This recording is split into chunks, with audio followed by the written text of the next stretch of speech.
Voting ज्यादा हो तो लोग ये कहने लगते हैं कि बदलाव के लिए जनता वोट डालने भारी तादाद में निकल रही है। लेकिन अगर कम वोटिंग हो तो क्या ये कहा जा सकता है कि जनता बदलाव नहीं चाहती है? हर कोई पहले और दूसरे दौर के मतदान के बाद बस वोटिंग ट्रेंड जानना चाहता है और उसको समझकर ये निष्कर्ष निकालना चाहता है कि आखिर किसकी लहर दिखाई दे रही है।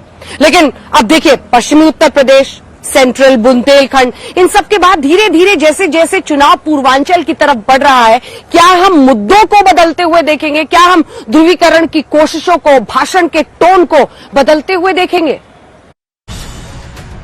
अखिलेश यादव भी कहते हैं कि पहले 2 चरण के मतदान ने बीजेपी की गर्मी निकाल दी है।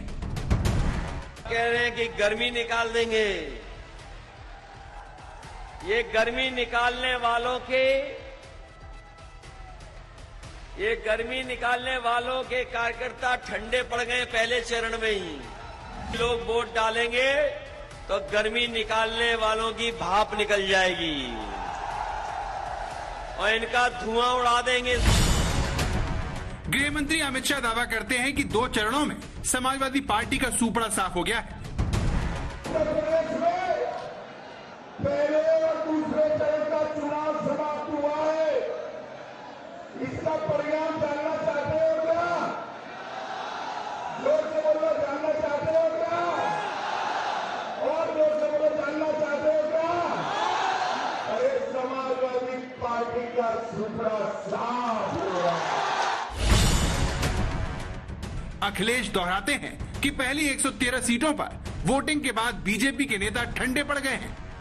लोग कहते थे गर्मी निकाल देंगे, लेकिन जब से पहले चरण का वोट पड़ा है, उनके कार्यकर्ता नेता ठंडे पड़ गए हैं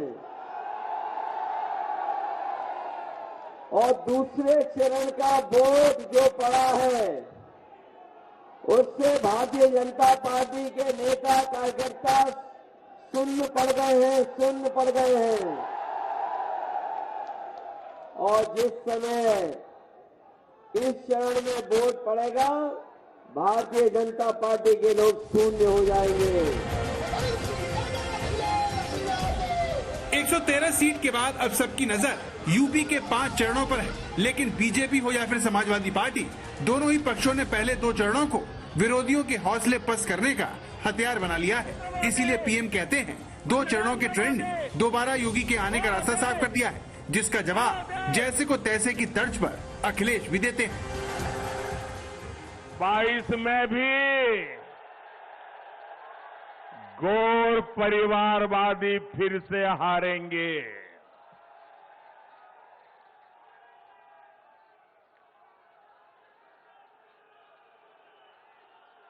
इस बार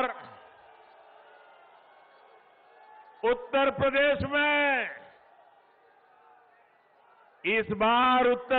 में रंगों वाली होली 10 दिन पहले ही मनाई जाएगी। और ये जोश और उत्साह इसलिए दिखाई दे रहा है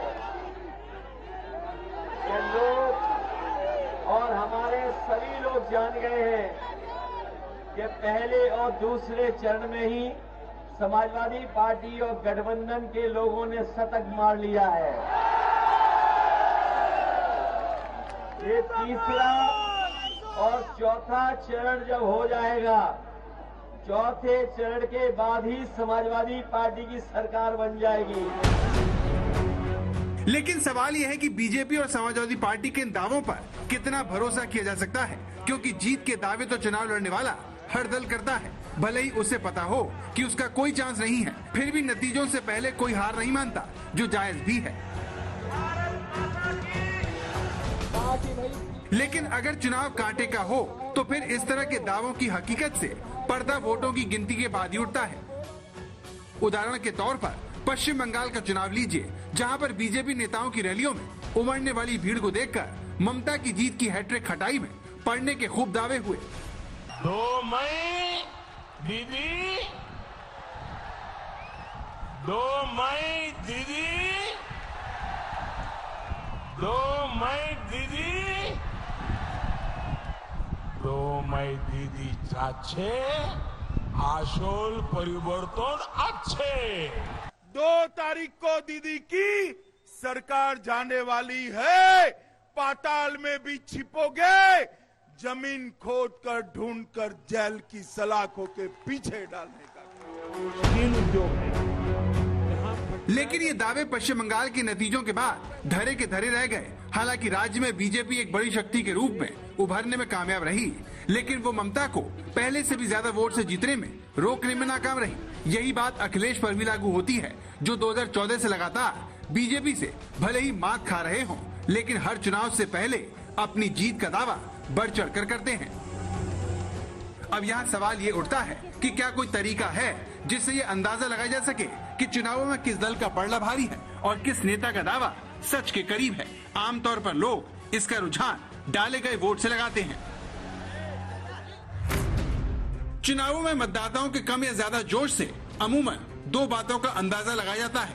ज्यादा वोट का मतलब जनता के सत्ता विरोधी मिजाज से लगाया जाता है, तो वहीं कम वोट का मतलब ये माना जाता है कि लोग सत्ताधारी पार्टी के कामकाज से संतुष्ट हैं। अगर पहले चरण की 55 सीटों की बात करें तो पिछली बार यहाँ पर 64.42% वोटिंग हुई थी। वहीं इस बार के चुनाव में 65.53% मतदान हुआ, यानी करीब 1% की कमी देखी जा सकती है। अब सवाल ये है कि क्या इस वोटिंग पैटर्न को देखकर ये कहा जा सकता है कि वोट कम पड़ने का मतलब एंटी इनकम्बेंसी फैक्टर का कमजोर होना है? क्या कम और ज्यादा मतदान होने पर चुनावों पर असर होता है? अतीत के हुए चुनाव के विश्लेषण बताते हैं कि मतदान प्रतिशत और चुनावों के परिणाम के बीच सीधा संबंध नहीं होता है। 1957 से 2009 के बीच के लोकसभा चुनावों को अगर देखें तो जिन 7 लोकसभा चुनावों में मतदान पिछले चुनाव की तुलना में बढ़ा, उनमें से 3 बार सत्ताधारी पार्टी फिर चुनी गई, जबकि 4 बार उसने सत्ता गंवाई। इसी तरह जिन 7 लोकसभा चुनावों में मतदान प्रतिशत घटा, उनमें भी 3 बार सत्तारूढ़ पार्टी जीती और 4 में हारी। जिन 2 चुनावों में मतदान प्रतिशत में कोई परिवर्तन नहीं देखा गया, उनमें 2 बार सत्तारूढ़ पार्टी ने सरकार बनाई। इसी तरह यूपी के विधानसभा चुनाव में 8 बार मतदान बढ़ने पर 3 सरकारें चुनी गई, वहीं 7 बार मतदान घटने पर 2 बार सरकार बनी। आंकड़ों के आधार पर पूर्वानुमान लगाना भले ही मुश्किल हो, लेकिन अगले 5 चरणों के लिए अपने कार्यकर्ताओं में जोश भरने के लिए पार्टियों की मजबूरी को बखूबी समझा जा सकता है। आज तक ब्यूरो।